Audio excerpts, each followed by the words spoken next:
দিল্লিতে রাহুল গান্ধীর সঙ্গে অভিষেক বন্দ্যোপাধ্যায়ের বৈঠক 1 ঘন্টার বেশি বৈঠকে রাহুল গান্ধী অভিষেক বন্দ্যোপাধ্যায় 1 ঘন্টার বেশি সময় ধরে তারা বৈঠক করেছেন এবং অত্যন্ত গুরুত্বপূর্ণ এই আবহে এই বৈঠক উঠে এসেছে, যেখানে আমরা দেখলাম যে ইন্ডিয়া ব্লকের মিটিংয়ে মমতা বন্দ্যোপাধ্যায় তিনি উপস্থিত ছিলেন এবং যেখানে বলা হয়েছে যে বিরোধীদের এবার শক্ত করতে হবে, এমনটাই মমতা বন্দ্যোপাধ্যায়ের আগে বলেছিলেন। তারপরেই ইন্ডিয়া ব্লকের সঙ্গে বৈঠক করতে ছুটে যান মমতা বন্দ্যোপাধ্যায়ের সঙ্গে ছিলেন অভিষেক বন্দ্যোপাধ্যায়।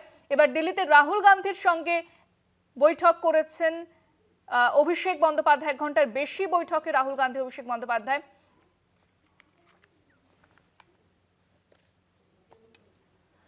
এ বিষয়ে বিস্তারিত জানবো, ফোনে রয়েছেন ডেপুটি এডিটর মৌপিয়া নন্দী। মৌপিয়াদি, রাহুল গান্ধীর সঙ্গে বৈঠক করেছেন অভিষেক বন্দ্যোপাধ্যায়, কি জানা যাচ্ছে এ বিষয়ে?